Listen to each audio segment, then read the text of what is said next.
Coming up this time, well, I'm an old man. Not the old man part, but just you're very nice and people like you.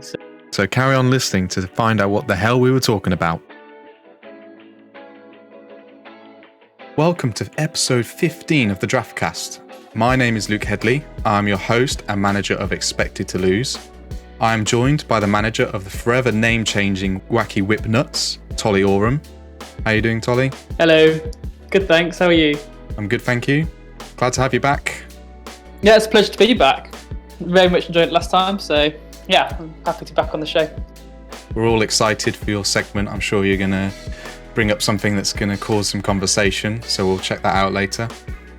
Exactly. I like to live up to expectations and hopefully exceed them. So yeah, hopefully it can get a conversation going. Good man, good man. So we'll do our usual league table review. We'll have a look at your team. We'll do some slightly different predictions this week, and then we'll check out your segment at the end. Firstly, though, I want to give a shout out to Richard Price, manager of Bruno Fernandes, for putting together, as you may have seen already, these character avatars. And I'm personally cannot wait for you to see all the others, and we'll release one each week with the guest who comes on. What do you think about yours, Tolly? I love it. I think this is definitely 1-0 Rich against Tom for me in the JLR derby. I think this is some excellent design work. I love that he's got Warner in there looking like wacky as ever. I think the features are really impressive. I don't know how he's done it or what pictures he's used, but I love it. I think yours is great as well, Luke. Yeah, I'm really happy with mine. You look a bit like Tony Stark. Yeah, I'm going to have to bring that goatee back, I think. It's great. So yeah, we'll look out for those, and maybe we'll put them on some of the merch as well. I think that'd be quite good. You know, give everyone a phone case with their avatar on the back. That'd be really good, I think. As Rich might say, I think the avatars are very nice. Nice. Thanks.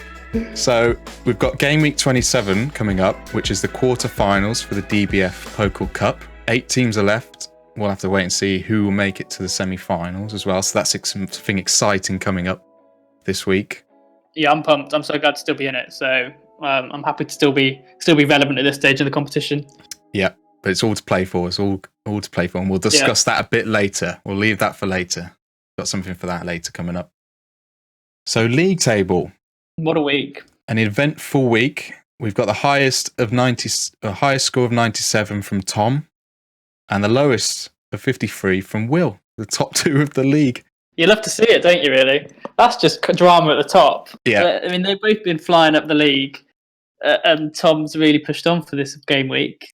Very impressive. I was happy with my team. I think George has done well as well there. It's a good time for me to come on the pod, because I've been sat around 8th for about 3 weeks. I'm glad to be flying up the table.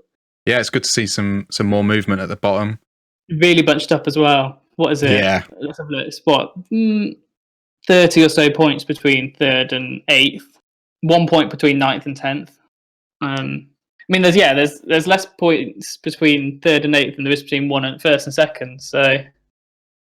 Oh my God, that's mad, isn't it? Yeah, we've got some catching up to do with Tom, I think. We do. I think, Pepper's been good to him, and Jesus and De Bruyne and Stones, for example. No clean sheets last week for City, but Stones and Diaz both scored.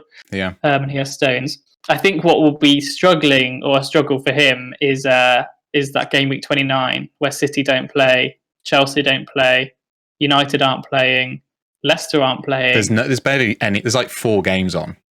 Yeah, but I think he's left with about 2 players looking at that team, and I don't think players like Jesus and De Bruyne are ones he's going to just drop for that game week. So that could be one where the catch-up really, if it does take place, could come. So I think whoever is on game week 30, it could be an interesting one if we've managed to catch up with him, if he's built up a bit of a lead. Yeah, it'd be interesting to see if any of the other managers do make any swaps for that game week 29 to try and maximise points, but then you risk... I think, there was a bit... Yeah, exactly. You risk bringing in players who aren't very good. I think George did that. There's not and then losing your players that you've dropped to try and bring in the week after, and someone else has nicked them. George today took out Eze for Ndombele, and I mean, I'd have thought Eze might score more points over the next... until the end of the season, but obviously not playing that 29 game week. He's got quite a few players looking at his team in that 29, so he could be one that does all right then. But like you say, it's a bit of a risk if you drop players. I mean, you're never going to drop De Bruyne, but if you drop someone who's like half decent and then you don't see them again, and then you're stuck with someone who plays for Leeds or something, and you're a bit nervous then. Yeah, and also I think, it's not all about one game week, isn't it? No, exactly. Everyone's in the same position with that game week 29, so we'll just have to see how it plays out. Yeah. I mean, I don't plan on particularly trying to plan for that game week because I think, like we've just discussed, it's too much of a risk to. Yeah. Unless there are some players I really don't want, that's the only people I'm going to get rid of. I feel a bit liberated after I kept hold of Mason Greenwood for far too long in the hope that he would end up starting towards the top of the Man United team, and he's just been stuck out on the wing if he ever plays. And now I've got rid of him, I feel liberated because I have one player in my midfield who I really don't care about. I brought in Højbjerg last week, took him out for Rodrigo this week.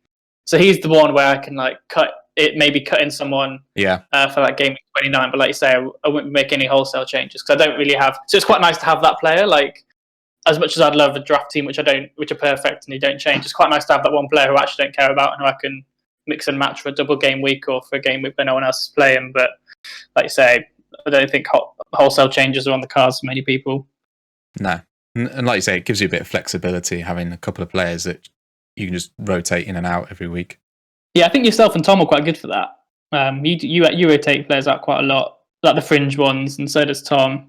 And I think that's actually quite a good strategy. It's just trying to catch them on that week where they do actually do well, which you did actually do with Højbjerg, to be fair. So we didn't even do well, but double game week, 2 clean sheets is 6 points, which is effectively the same as scoring a goal in any one game week. So yeah, like I say, just you can catch. Oh, and it worked with like Holgate and Alderweireld as well. They both got clean sheets, but like you say, you just got to catch them at the right point. You've done that a couple of times. Obviously, when you picked up Gundogan, I doubt you might. I mean, I don't know if you expect to keep him for this long, but no. He's seriously kicked on. Yeah, well, he's dropped off a bit now, but yeah, we'll see what happens. Yeah, dropped off with just the 6 points this week. It's just a bit disappointing. Well, I think, like I mentioned last time, I don't see him and De Bruyne playing. I don't think they're mixing very well. The format they're playing just doesn't seem to work with both of them. I mean, he's still up front. He's still in the position to try and score goals. I don't know. Something's just not working, I don't think, at the moment, with them both on the pitch. And he likes to try and fit in one of Fernandinho or Rodrigo, and he likes to try and fit in sometimes Foden, and Bernardo as well sometimes sits in a midfielder role. So, like I said, it's quite a crowded competition in those central midfield spots. Yeah. Okay, well, I think that leaves us with the league table. Let's move on and have a look at your team. I think for this week, because of the quarterfinals, we're only going to look at your game week 2017. And I've got a few questions for you lined up. So I'll go with my first one. What decisions are you struggling to make in terms of who to play this week? There's only one, really, and that's McCarthy or Lloris. So I've got McCarthy on a double game week, who I brought in intentionally. I transferred him with James for De Gea, which was great foresight by me, because obviously I knew De Gea was going to go to Spain and tend to his new childbirth, but I didn't even know his wife was pregnant. But McCarthy, I brought in for that double game week, and then suddenly, just literally last game week, he got dropped for Forster literally out of nowhere, because Forster last kept a clean sheet when he played some time in the Premier League back in December or something. And Hassan Hutter was like, oh, well, maybe he's got that form in him from a month ago, and he might keep a clean sheet. And they didn't. So that's the one as well. I think he might actually bring McCarthy back.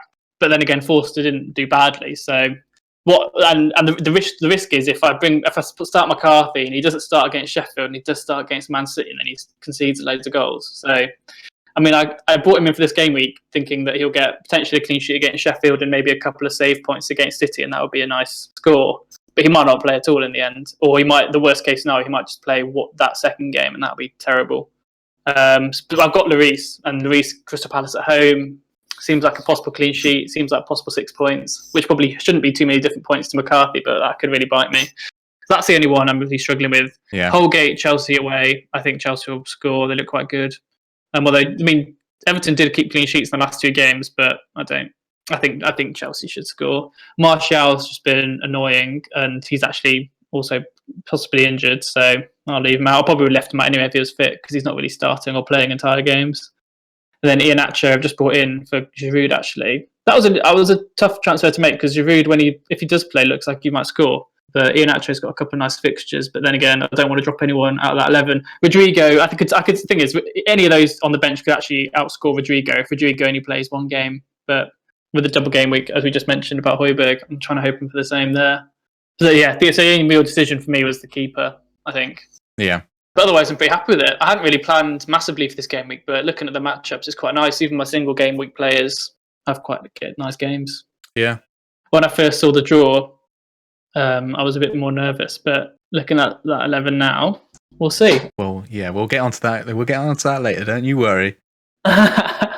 So I actually would gone for Iheanacho as well in these waivers, so I'm a bit annoyed that you got him, but I'm not quite happy with the others that I got. So he could easily get dropped again. He started the last two, scored obviously, but I don't know. I kind of with Giroud not playing half the time, I thought I'd better to get a player who he might actually play. Because the thing is, what I've learned over the last 2.5 seasons is that you don't really want too many injured players, because at any given moment someone could pop up with a surprise injury or just get dropped. So I want players on my bench who are fit.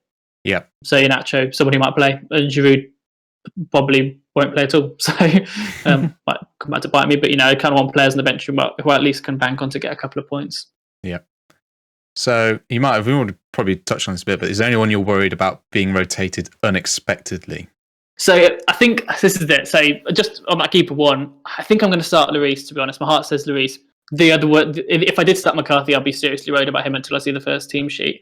Otherwise, I mean, Trent should play. Toby Alderweireld could get dropped because Dyer and Rodon sometimes get thrown in, but I think he started the last two. I think he should play.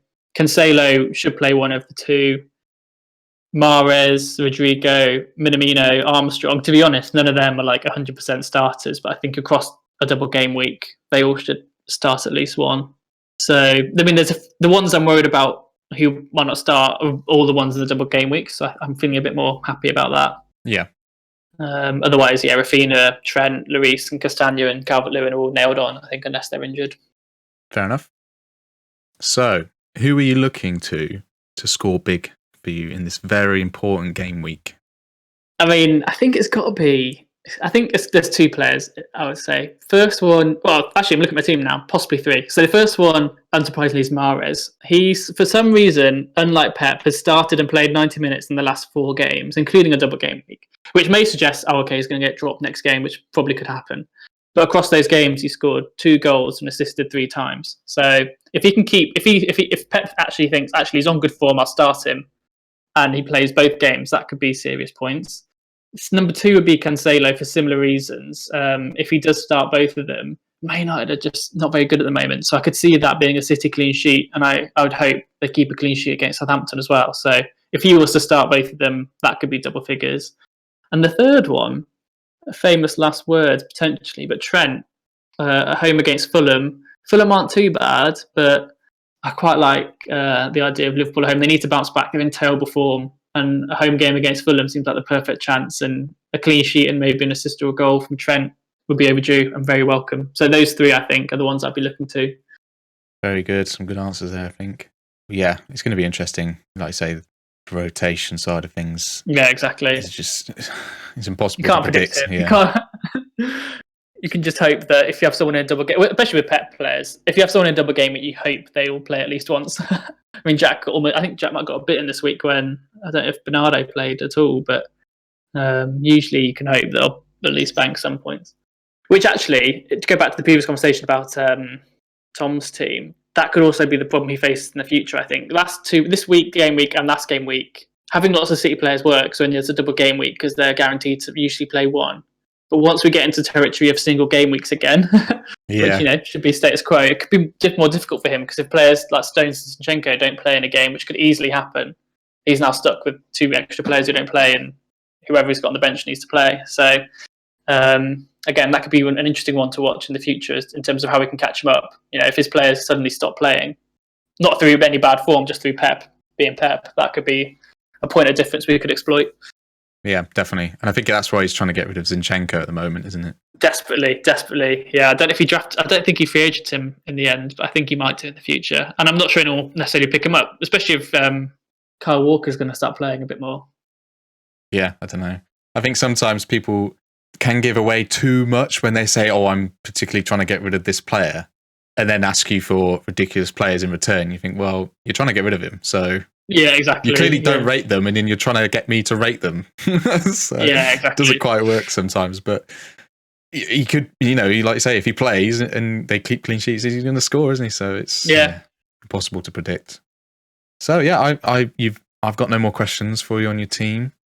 So let's do our predictions. And normally we just, try and do a team and a player. But this week, with it being the quarterfinals, I thought we'd do our predictions for each of the 4 quarterfinals. Oh, I'm looking forward to this bit. So quarterfinal 1, obviously I'm going to say myself. Got to back myself, haven't I? But what are your thoughts on quarterfinal 1, which is between myself and George? Let me just get the teams up. George is on good form at the moment. Yeah, he's definitely been racing at the league. Let's have a look. So I'm just going to get the teams up. Okay, look, yes, okay. Expected to lose versus Ajax Downtrees. This is a good matchup. Like I said, George is on good form, but he's got a severe lack of double game week because, in fact, he's got none of them. He's seriously relying on Arsenal away, I would say, at Burnley to pick up some points. And he's got a clash, which you never like to see, of your own players playing each other with Dallas, Kufal and Fabianski. So if Aubameyang and Lacazette went to town, which they haven't really done at all this season together, that could be interesting. But looking at yours, Luke, and as we touched on earlier with double game weeks, I think I would back you. If Gundogan can play 90 minutes in one game, he looks like scoring pretty much.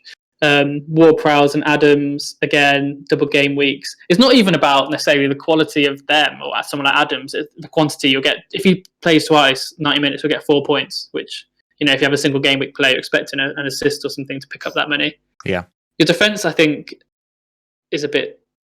they'll struggle for clean sheets potentially. And again, you've got a clash of Keane and of Christensen. But I'm going to back you on that one. I think it'll be close, though. I think George has got some quality in terms of Aubameyang and Lacazette away at Burnley if they both play.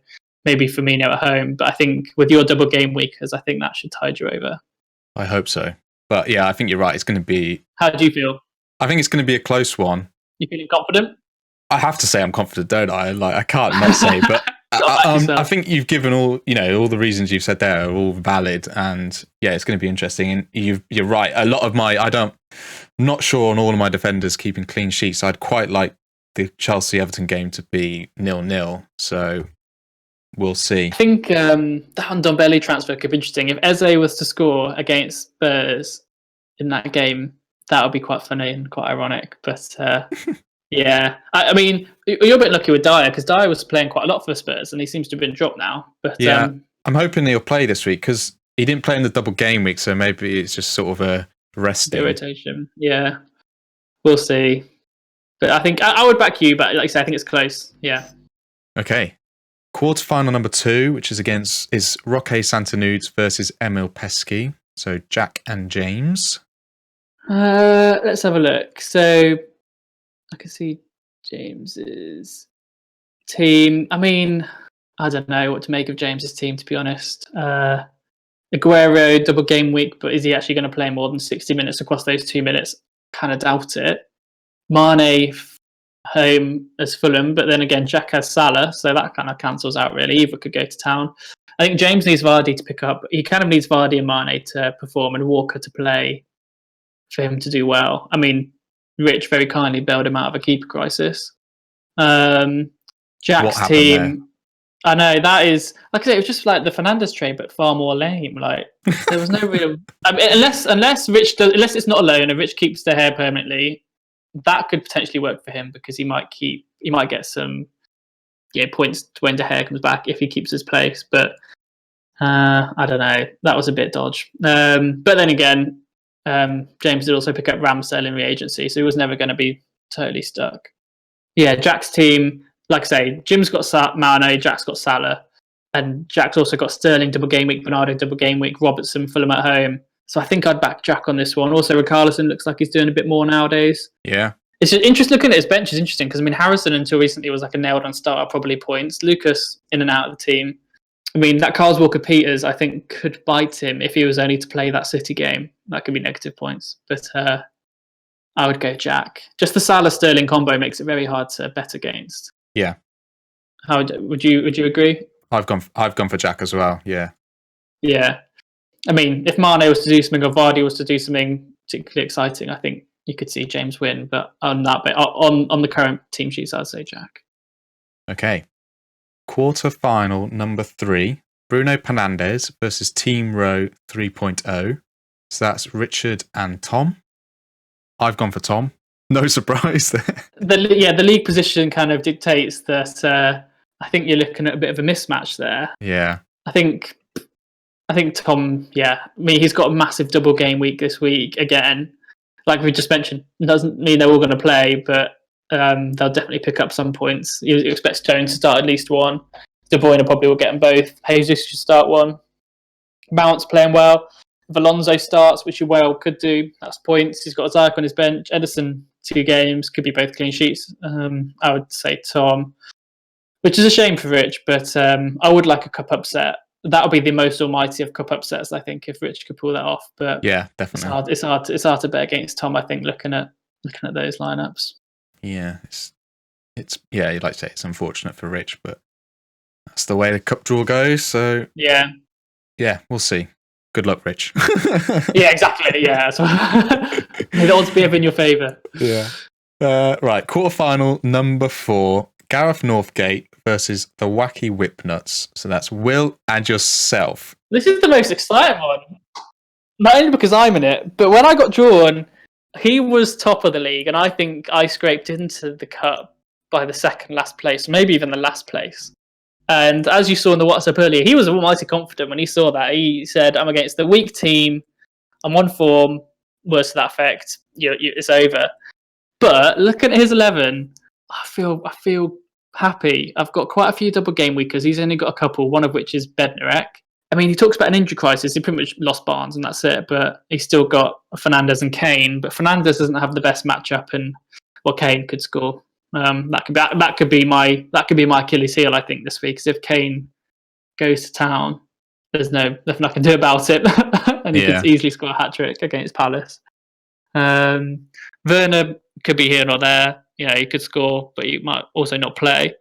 Players like Sukek and Traore, they're kind of dark horses. It's hard to predict if they're going to score or not. But I mean, Martinez and Konsa. As a Villa fan, I hope for a clean sheet. So that that could happen because Wolves look very toothless up front. So I think Will's actually downplaying his chances. He's got, I think, on paper, a pretty strong team there. Kane, Fernandes, Konsa, Martinez, double game week Laporte. But I got to back myself, and not only because it's me that I'm, back on my own team, but I engineered my team for this game week to get my double game. That's why I wanted Minamino off James, and I took in Armstrong, Mahrez, Rodrigo, obviously brought in this week, Cancelo. And then, as I mentioned, Fulham for Trent and Brighton for Castagna, Palace for Alderweireld and Lloris. I don't know. I have a good feeling, but I wouldn't say I'm necessarily a favourite. But I've got numbers on my side. I think I've got like 16 players playing this week if they all play. So yeah. What about you? This could be. I'm interested in your views because I'm obviously well biased. Yeah, well, of course, yeah. I mean, we'd be surprised if you didn't say yourself. So I actually agree with you. I think we don't agree on much in terms of trades or anything, Tolly, but on this, I'm going to back you. This is hopefully pod luck. What's the famous last words? Yeah. I think, you're right. You've both got a really good chance. I think you've just got that few, couple more double game week players. And if it pays off, then it would be great. That would be, everybody loves the underdog here. So what I need to happen is us to be on levelish points going into that final game of Sheffield City, because I think if we're levelish on points, or maybe I'm behind by 1 or 2, I think my numbers in that City game should push me over. But I mean, if Kane builds him a massive unassailable lead, it doesn't matter how many points Minamino might get in the City game, might not be able to catch me up. But yeah, that's the dream situation. Either I'm in the lead or levelish on points going into that last game. Yeah. So there we go. Those are our predictions. What do you guys think? Make a comment down below on what you think is going to get through the quarterfinals. We'll leave that there and we'll move on to your segment, Tolly. Oh, let's go. I bet everyone's very excited for this. So I thought, we've seen lots of stats on the recent pods, and I was trying to do something original. So I thought what I'd do is take inspiration from both Tom and Lawrence and create a sort of predictive model of league finishes based on quite a deep dive analysis of each of all of the 553 possible players when I last did the stats breakdown, which are currently available in the league. And that's done on a points per second versus kind of expected goal ratio. So I took some stats from the Premier League website. Are you excited for that, Luke? It took a lot of time. I'm excited. It sounds like it did, so well done you. I'm obviously just kidding. There's no way I did that. What I instead done is do some memes and also thought of doppelgangers for each of the draft managers based on existing or past managers in the Premier League, which is much more my street. This is more like it, Tolly. It's pretty much slander done to pictures. So I'm going to do it in reverse order, going up the league of the managers and the doppelgangers for the meme for each manager. So at the bottom of the league currently is Adam. For each one, this might get a bit tiring, but do you have a real life manager you might think Adam kind of reminds you of? Not necessarily by looks, but just how they are.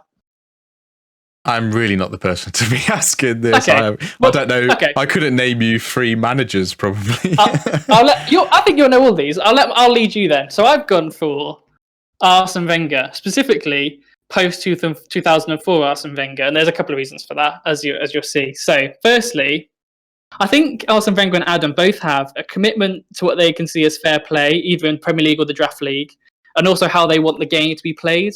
So, Arsene Wenger was very famous for, trying to impose his footballing philosophy to more or less success on his Arsenal teams. I think Adam has a kind of philosophy of draft football and how it should be played, and his rules that he likes to stand by and his expectations.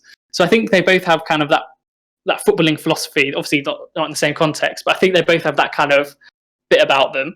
Okay.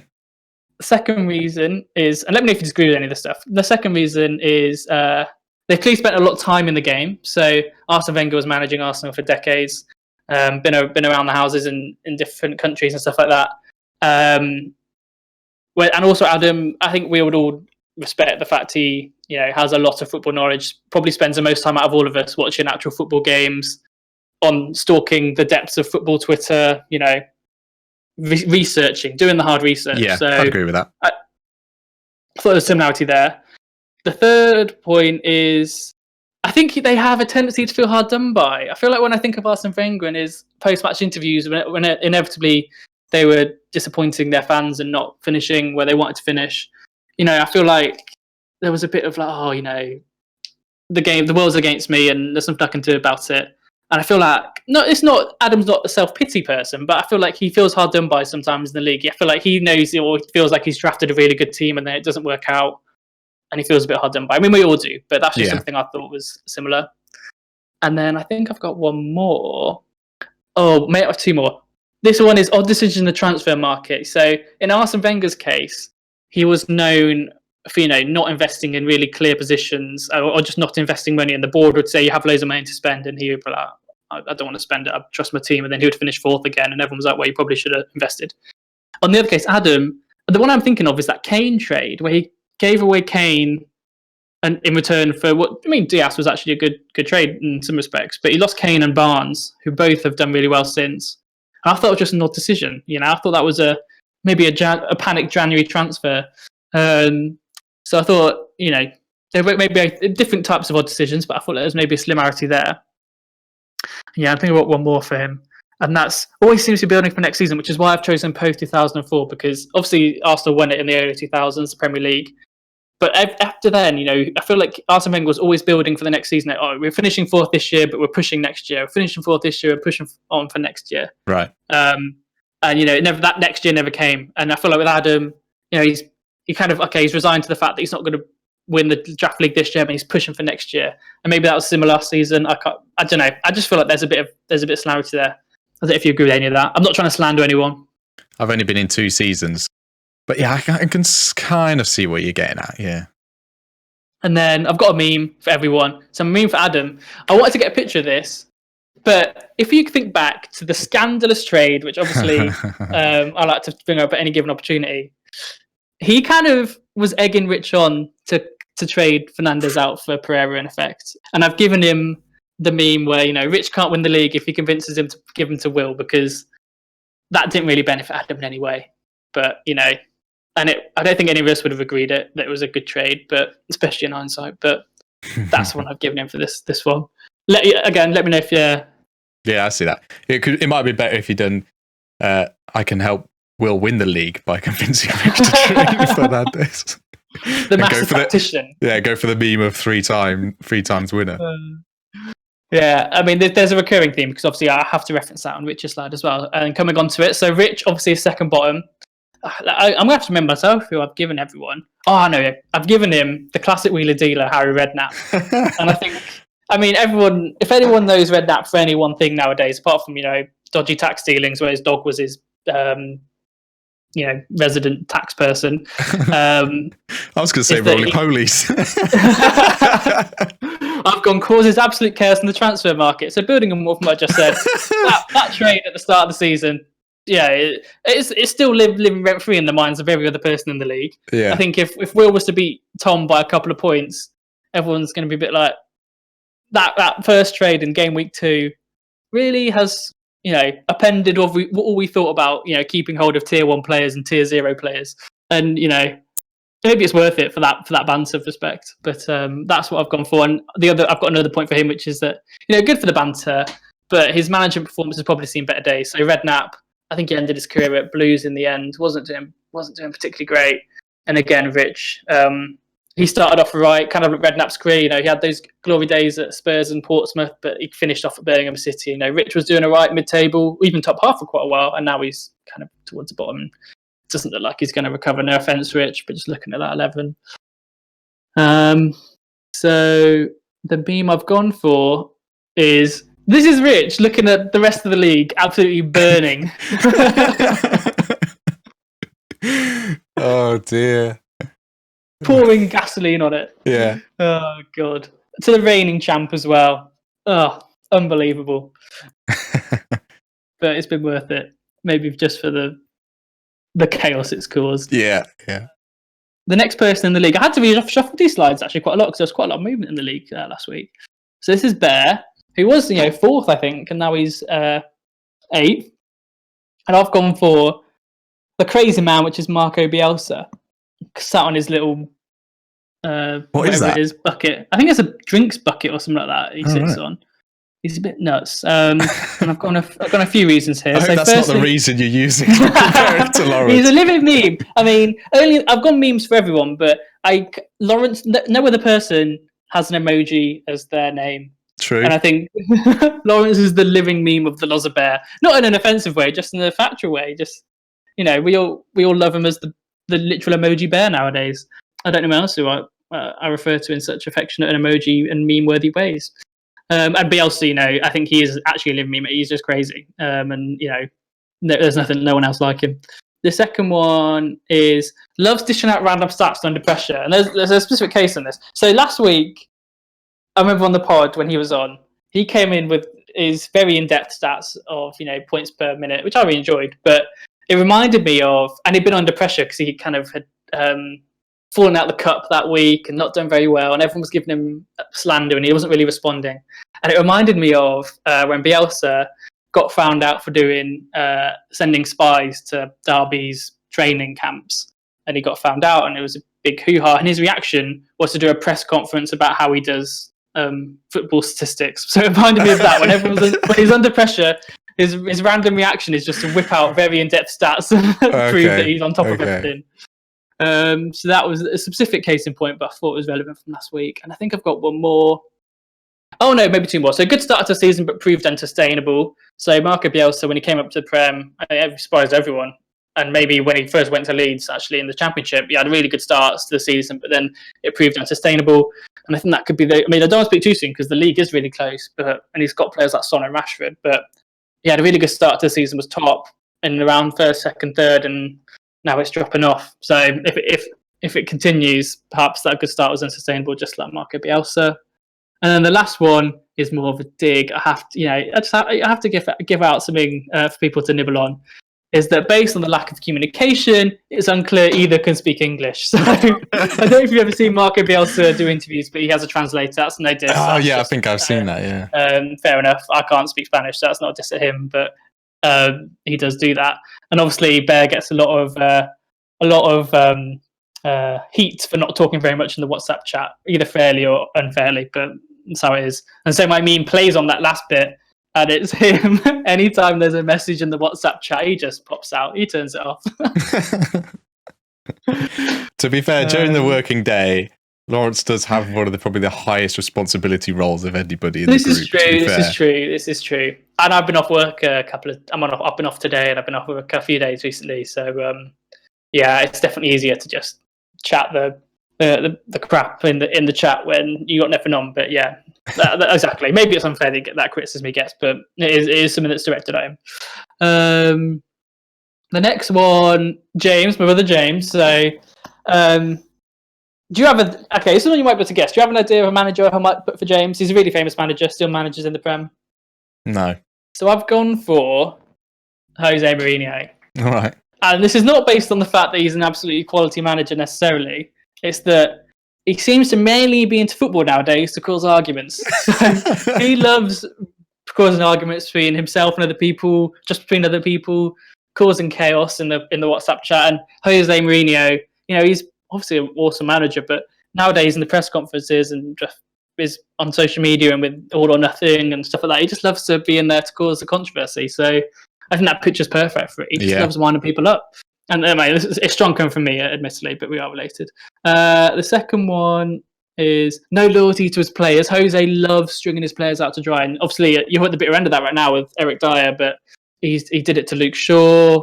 He kind of was criticising Bale and obviously Delhi earlier this season. And as we see with James and with his draft teams, he'll just sling players out no matter what. He does it for the trade, but I don't think he's ever had 11 consistent. If you compare the first 11 at the start of the season to the last, he just loves getting rid of them, even if they're good. Yeah, it'd be interesting to see. Like at the end of last season, Adam did a stat, didn't he? Told everyone who the player they kept for the longest was like by game weeks. So it'd be interesting to see who James's highest player on that sort of table, where it compares to everybody else. To be fair, there is one discussion, which is Vardy, because he got Vardy at the start, and maybe Vardy's like his Heung-min Son at the moment, like his little favourite. So he'll keep hold of him toward the end, but around him it's just chaos. And then I think I got one more. Yeah, still thinks he's a special man, but not much evidence why. I feel like I love the special one. That's brilliant. He loves to. I feel like he gives it out a lot. We all give it out a lot, but he gives as if he's won the league, and he hasn't. And to be fair to Jose, he has won the league, but he obviously is struggling with Spurs at the moment. So it'd be hard to say he's still the special when he's got that Spurs 11 to 10th or 9th or whatever it is. So that's why I've gone for that. And then what's his meme? Yeah. This is every season. Jim's flawless draft strategy. He drafts a pretty good team, then he'll just trade him away. And then he acts surprised. The other meme I thought was the shocked Pikachu of his face being shocked as he falls down the league, as it happens every season. Cool. We're in the top half now. Am I in the top half of the league? I've forgotten how many. I think it's sixth. Oh, it's sixth. Oh, I wish. Okay, I've given myself a nice one. I've got Martin O'Neill here, who I have a lot of respect for as an ex-Villa manager, as you can see. But his Premier League Man of the Month that month, in whatever season it was. Number one, because he's a legend. Oh, here we go. I'm digging myself up. As a Villa legend, I think all Villa fans have a lot of respect for Martin O'Neill, even though he did walk out on us, but I didn't blame him. Number two was, I've tried to be more candid on this bit. Struggles breaking to the top elite despite having good casual players. So Martin O'Neill at Villa, he had a really good squad. John Carew, Ashley Young, Petrov, Milner, Gareth Barry, Melberg Larson. There was a lot of good teams out there at that point in time, but we were always pushing on that top bit, but never making it. And there was a couple of seasons where we really bottled coming in the top four. And similarly, when I look at my team, I feel like I've got some good players there. I did last season, but I just can't get into the top half or the top three. So, don't know what it is. Maybe it's just mentality problem with my Whipnuts, and I need to sort them out. But that's what I've gone for. And then I think I've got one more. Oh, yeah, it takes too long to drop players. So, I did this with Greenwood, and I had him for way too long in the hope he might come good, and he didn't, and I've had to get rid of him. But that was annoying. And similarly with O'Neill, this is different. But when during games, he would take too long to make a substitution. As a fan in the stadium, you could sense in a game if it was going against us. Maybe you needed that extra defender or extra midfield or maybe extra forward, whatever it was. You needed some change to happen, and he would just let it sit until we conceded. They scored a winner or an equaliser. It was the most frustrating thing. as a fan. Bit tangential comparing subs to draft transactions, but I feel like sometimes you're a bit too invested in the moment and you need to just be a bit more cold and assess it. So that's something I need to improve on, and I might need to do the same. And my meme is the fact that I could have got Fernandes for Greenwood and Calvert-Lewin. I mean, Calvert-Lewin is actually really good, so I'm not... I don't know if I'm a bit right, but, I could have got Fernandes for Greenwood, and, this is fine. whilst my team burns around me. Okay, into the top half. For George, he might like this one. I've gone for an ex-West Ham manager. I've gone for Sam Allardyce. Okay. So Big Fat Sam, as he's sometimes known in the media. Personally, because he shouldn't be written off, so even at bottom of the league. So Sam Allardyce is known for his heroics of getting players out or teams out of the relegation zone. And George was bottom of the league, bottom two, pretty much consistently until the last couple of game weeks. And he looks like he probably has enough in his team to keep him out of it. So, it shouldn't be written off, even though others might have written him off earlier in the season. But having said that, he may avoid bottom spot, but I think for his team, mid-table is likely considered a major achievement. And again, I think that's like for Sam Allardyce when he manages his team. So if Baggies were to finish mid-table, you'd think that was a miracle, especially now. But even his teams he'd managed previously, he never really, even though he was at Everton for a little bit, I think usually his teams are aspiring from mid-table. And then likes to throw around the banter in a good mood. I feel like Sam Allardyce is known for having a bit of good patter when he feels like it, and George is like that too. So I have to say, I do like George's humour. It makes me chuckle a lot, yeah. It's good, isn't it? He's always been the funny man. And then I think I've got a meme for him. Yeah, this is based on this season. He kept hold of a bunch of Arsenal players. That's good. For a long time, and especially that. I mean, you would never get rid of Aubameyang, but I think at one point he had Lacazette, Aubameyang, Bellerin, and maybe Willian. And it was at the point where Arsenal were the absolute nadir. They were like not winning anything. They were like 13th in the league. Everyone was like, get rid of them. And he just like, no, I'm keeping them. Which actually has worked out a little bit in the last couple of game weeks. But I feel like over the course of the season, they've been a bit of a letdown. And he, didn't want to accept that fact. Next person. Right. I'm interested in this one. I think a few managers might see this coming, but I've gone for Jurgen Klopp. And specifically, pre-2019 Jurgen Klopp. And there's a few reasons for this. So, thinks he's entitled to win everything, not clear why. And I think that's based on previous experience in a different fantasy league. So similarly, Klopp, did some business in Germany, comes over to the Prem and thinks he's entitled to win everything, and he couldn't. And winning in the German league is just not the same. Thinks he's entitled to win everything. I think that's fair enough because he always talks about how he's going to win the league, and it's not materialised as yet. Yeah, it's true. Can't deny that. Next one, history of bottling titles. That's why I've gone pre-2019 Jurgen Klopp, because to be fair, he did win it in 2021. 2019-20. But before that, he did bottle the title. I mean, they got the highest points tally pretty much ever, apart from the City team that beat them. And before that, I think they also kind of messed it up. So I've gone for history of bottling titles. Famously bottled last season, didn't he, Jack? So he'll appreciate that. No, I'm sure. The next one.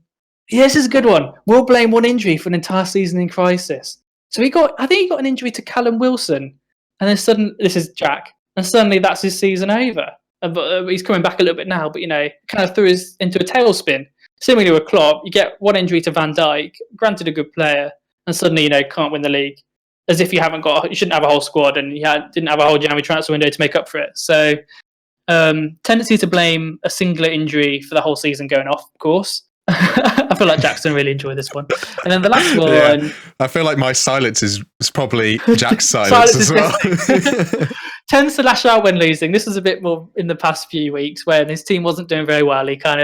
That's when his claws come out. And I feel like Klopp's he's the same in the media. I feel like Klopp, when his team aren't doing well, he definitely gives more poisonous interviews. Not that Jack's been poisonous in the chat, but, the attitude is more aggressive or more, provocative when he's on a bit of a bad run.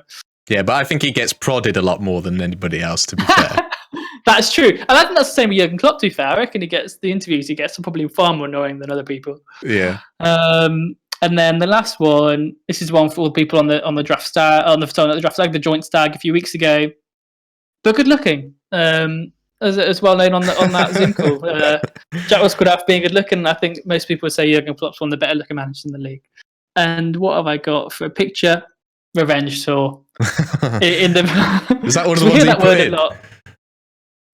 That's no. I made that, but maybe I should post that. I might post all these after. But yeah, I mean, I've heard that two-word put together, that phrase a lot, and it hasn't really meant much in material terms as of yet. So that's why I'm memeing it.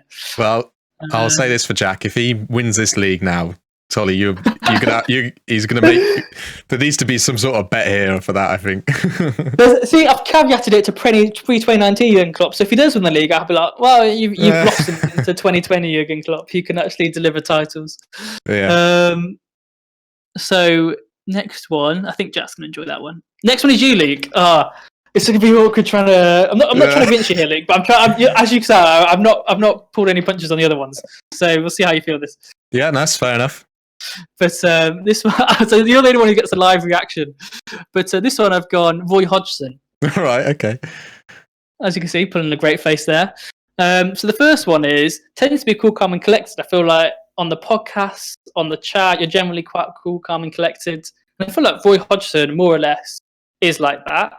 He does get wound up, but I feel like more or less he is like that. And he's got that kind of old man Roy Hodgson persona, which is very affable and people like him. Well, I'm an old man. Not the old man part, but just you're very nice and people like you. So I don't think Roy Hodgson could put together a well put together podcast, Luke. So I think you definitely got kudos on him there. The next point is probably has more football knowledge than King Krem for. I mean, you can't say Roy Hodgson doesn't have football knowledge. He's managed for like literally decades all over the world. But people probably don't put him in the top. And he managed England, obviously, and famously lost to Iceland. But I feel like even though he's had those blips in his career, he did manage Liverpool. I feel like people would probably put him in a top tier of manager like Jose or Pep. But he does have a lot of football experience and football knowledge. And I feel like yourself, Lee, you're a bit of a dark horse. You pretend like you don't follow football as much as everyone else, but then you make some astute transfers and you're still around the top of the league. So I think both underestimated, perhaps. Okay, I'll take that. I mean, yeah, I've probably watched more games this season than I have ever watched of any season. It all adds up. So yeah. And you're probably thinking, "Wow, this has been quite nice compared to other people." And this is where it's going to go down now, isn't it? This is the punchline. You can start swearing when it all gets too much. It's true. It's absolutely true. Yeah. I've got the classic. Nice. And I don't know if you can do this in the pod, but you might have to watch this in case you haven't seen it. There's a link to a video. Yeah, I'll watch it now. I skipped like 56 seconds in to save yourself a minute. I'm asking you. No, well, I'll leave it then. If you're going to be tricky like that, I won't even bother to carry on. Shall we? Let's stop it here, shall we? I mean, you're going to be tricky with your questions. No, I'm genuinely well, let's start again. Which one? How many were there? They only had 2 shots at goal. One was a penalty. He's proper flipping out, isn't he? So what decision are we talking about? Okay. So let's not take the piss here. I certainly was. Hey, I think I get your point. Is I wanted to stay serious in the. And not lower to the level, but then I ended up lowering to the level. Yeah, so that was, as you can see, based on Roy's previous experience of like, I think you are taking the piss. It reminded me of your little outburst. It's not very often, League, and I don't think like you say, you often keep it cool, calm, and collected. But every now and again, it does get too much, and people winding you up, just like that interviewer can wind up Roy. And I've played on that for my meme, so it's all gone quiet until he says. I like it. That's really good. Cool. So not too bad. I feel like you got off right there, to be fair, Luke. But, yeah, I'm happy with that. I'll take it. And then next one is Will. I was going to say this is the last slide, but obviously it's not because Tom's now top of the league. So this is Will. And obviously I made these slides last week, so I've had to do a bit of editing. But okay. And I've got, this is Will, and maybe predictably, based on the most famous managers left in the Premier League and the ones I haven't said, and given Will's track record, I've been quite nice to him, giving him Sir Alex Ferguson. I think he'll like this a lot, and I don't want his head to get too big. But firstly, he likes to S-house his way to victory every season. So I feel like Alex used to do that in a nice way, in the sense that, no matter who his 11 was, he seems to always get the win during that dominant period of 10 years or 15 years or so when he was absolutely rinsing the Premier League. even with Fergie time and players like Makeda scoring goals against Villa, like some pretty rogue players at the time, but he would always get the job done. And that's how it seems to be for Will at the moment. If he gets 3 seasons in a row, I don't know how he does it, but it just happens every season. The second point is, I think he seems to get a disproportionate amount of luck. I mean, not to the extent that Bear gets luck sometimes with, his post assist or whatever, but I feel like sometimes they haven't last week, but results tend to fall in his favour. I feel like I probably should have had stuff to back that up with, but I feel like there's a general feeling among some managers he gets pretty lucky. Fergie had his Fergie time where they always seem to get a last minute equaliser or winner in some imaginary made up number of added on minutes, which never seem to make sense. Right. And then Rince's weaker teams, the very best players. You might expect me to say that. But, Fergie, he used to love bringing in players like Valencia from Wigan, who he didn't even need, but, that was their best player. Took Young off Villa. He's not afraid to pick up and poach the better players lower in the league and leave them a bit stuck up the creek without a paddle. I mean, maybe when you're a big team like United, you can do that. Maybe when you're a 2-time winning manager, you sometimes have that bit of gravitas, which means you can prize the players off the weak ones. But that was a shocker. Certainly looks that way. Yeah, I mean, I wish I had that. Wish I could have done that. And then what's my last one? Yeah, I had to add this one in. So might be about to bottle the title to a bigger shithouse. So if you remember, Fergie lost to, obviously Jose kind of beat him to a title when he was at Chelsea, and Fergie, is his big personality in the Premier League, and then Jose comes in day one, I'm the special one. Yeah. And Tom, although I gave Jose to James, Tom does dish it out quite a lot in the chat, especially when he's doing well, which is just like Jose. But Tom has now thrown it about. I've got the pictures along the top. So the first two are just reflecting the fact that, he was bigging himself up. And then my meme for him is the Jugger Morris of the big doge for the last 3-4 weeks where he was rinsing it. And then last week where he got the lowest game score. Yeah. And now he's complaining that he's completely trocked with 2 injuries. So that's a good one. Yeah. But I mean, that might bite me if he beats me now. So. Yeah. Maybe not the best timing to have done this, but yeah. And then the last one, Tom. I mean, to be fair, it seems a bit unfair to him because he is top of the league and the manager he got hasn't won the league before. But I've given him David Moyes, which is the most flattering picture of David Moyes I could find, current manager of West Ham. So no reflection on Tom or David Moyes. That's just a picture I found of him. The first point is that, I feel like previously written off as a joke. Tom was towards the bottom and he had that stats model. Maybe I'm guilty of this. He had that stats model saying, I'm going to be top of the league in 2 weeks' time. And everyone was like, no, you're not.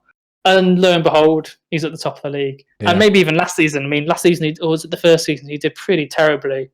And he's come back. And, not to be written off, perhaps. Next point, thrives more on the underdog status. I feel like, I feel like he relishes the fact he's come from the bottom to the top within the same season. I feel like it's a different vibe if you're top of the league and you're trying to maintain it throughout the whole time compared to when you're literal 10th, then you're motoring up as an underdog. Yeah. I feel like he thrives. I think a lot of people thrive on that, but him especially. And I feel like in the last couple of weeks, he's definitely been dishing the banter out more on the chat, and that reflects that. Next one, relies on his tried and trusted players. So Moisey, when he was at Everton, when he went to Man United, he brought across Fellaini. And now he's at West Ham, he's brought across Lingard. He's got these tried and trusted players he'll put his faith in. And Tom's the same when it comes to, as you would expect, De Bruyne. And maybe players like Jesus and Bamford. Like, I don't think they're ever even up for offer for trade. He'll just stick them in and he trusts them to do the business. Have I got anything else? Yes, this is the last one. So currently they're at the league, just like David Moyes is, West Ham. Not sure why or how, but could be a serious challenger come the end of the season. So with David Moyes and West Ham, I don't think anyone would expect a West Ham to be where they are at this point of the season. But if they can keep it going and some of the teams around them are flopping, they could easily finish in the top 4, top 6 if they kept a bit of form together. Same with Tom. He's top of the league. Like I said, he was bottom of the league not that long ago. Don't think everyone. I mean, the City players have served him well, but it's a bit unclear. Where's this all come from?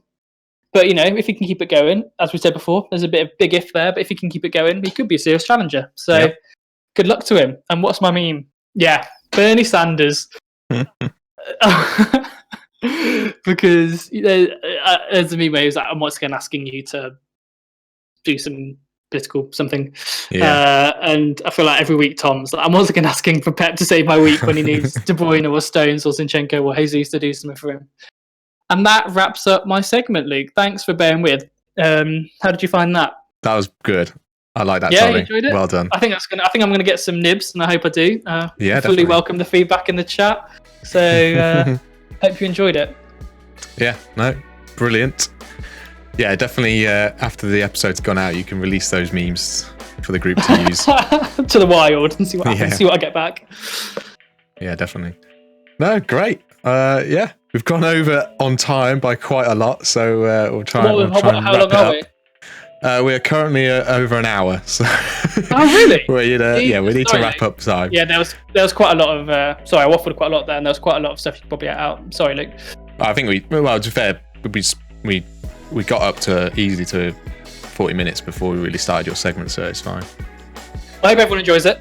Everyone, I'm sure they will. Thanks for doing that. It was brilliant, and well done for fooling me with your statistical title. I well and truly thought you'd. Oh, here we go, another one. But no, well done. Not another one. Yeah. Take much more of this.